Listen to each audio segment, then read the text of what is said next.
basically, put it down to etymology and boring old guys surrounding by books. The word vampire is a European bastardization of the original word in the original myth. Lots of people know that vampires came out of mythic mysteriousness around rabies and the tiny little vampire bat, but really, that's where the modern myths come from. Except Twilight, which doesn't count because it's not a real myth. Those myths came out of something older. Hence, the varnpyre was a cruel and black-hearted beast.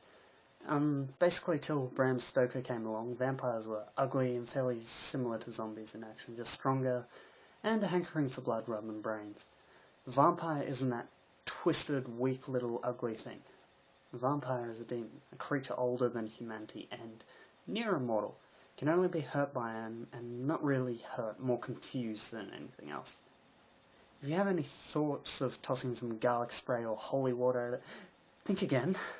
The vampire has no respect for the power of God, and no food allergies either. If you hide in a church, it'll tear your head off, drink the blood from your corpse, and then drop you on the altar. They were creatures of the storm, so when the thunder booms overhead and you feel like there's someone else in your house at night, this thing is coming to kill you, and no man can kill it. Actually, there is one myth I found, where someone actually managed to kill the vampire. Interesting tale. A young man who's working as a carpenter is running behind on an order for a set of doors for the rich man in town, when a sandstorm surrounds the whole village. Everyone else begins to pray fearfully to all their different gods, clutching at idols with hollow pleas for mercy, afraid that a beast might emerge. But the carpenter, he's a skeptic. Not really an atheist, because atheism wasn't invented till like 3 centuries later.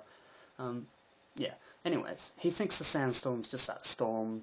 It'll go as quickly as it comes, and because his workshop is indoors, he just battens down the hatches and keeps on working, crafting some magnificent doors of cedar emblazoned with bronze and gold symbols of the gods, telling the whole story of creation. A masterwork, something you'd appreciate. Eventually he finishes the doors, loads them on his cart, but his donkey won't go out into the storm, so he drags the cart himself, through the blinding sand, feeling the bite as the sand whips into him like nails striking on the flesh. He arrives at length at the palace of the rich man, knocks on the door loudly, but the people inside are too afraid that he's the demon of the storm, and they refuse to let him in, so he drags the cart round to the servants' entrance, opens the door with a little bit of force, and brings the doors he made inside so they won't be damaged, and shuts the entrance. He moves the doors into the main entrance hall while everyone else around him are quivering in shadows, and then goes up and knocks on the master's bedroom. Opens slowly, reveals the old rich man. 2 go down to have a viewing of the doors, and the rich man is in wonder. "They are brilliant! Excellent! You are a master of the craft!" Then the rich man stabs the carpenter in the back with a silver knife, and goes to retreat to his room, excited how he managed to get such a bargain, and how the demon's going to be blamed for the young man's death, and he himself would have a master craftsmanship unable to be rivaled, because the original crafter is dead. However, by spilling the blood, the rich man actually summoned the demon behind the storm, and the vampire is waiting for him in his room, and tears him into so many pieces that the rich man ends up, I'll translate here, as many sands in the storm, so were his flesh scattered to the winds. However, the young man is not quite dead yet, and he alone recognizes screams of death as opposed to terror. So he takes a knife from his back and staggers up the stairs, still bleeding, to face what he thinks to be a thief who got caught in the act.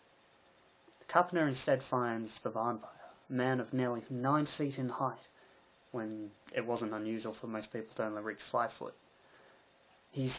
The vampire is covered in blood and wearing basically skins. They're all human, but some of them are so dark that the carpenter hadn't thought them even possible. The carpenter attacks him, but the silver knife simply breaks apart on the vampire skin, and it grabs onto his head and begins to crush it like a melon. It's got really strong and slightly elongated fingers. The carpenter feels a prick in his pocket of an iron nail, and he manages to get a couple fingers on it and tries to drive it upwards as a makeshift dagger. But the moment it touches the vampire's skin, it screams in agony. There's this hissing sound and smoke from where it touched. The vampire spins around and goes to leap out the window, but the carpenter is angered. How dare it run away from him? He leaps after it, and the both crash through the shutters, because there's no windows, because of Phoenicia doesn't even exist yet, and into the storm, and as they fall, the carpenter repeatedly stabs the nail into the soft underside of the mouth, and finally it breaks the skin, and then they hit the ground. The carpenter is killed by the fall, but so is the vampire, and it turns back into the sand from whence it came, and the storm dissolves.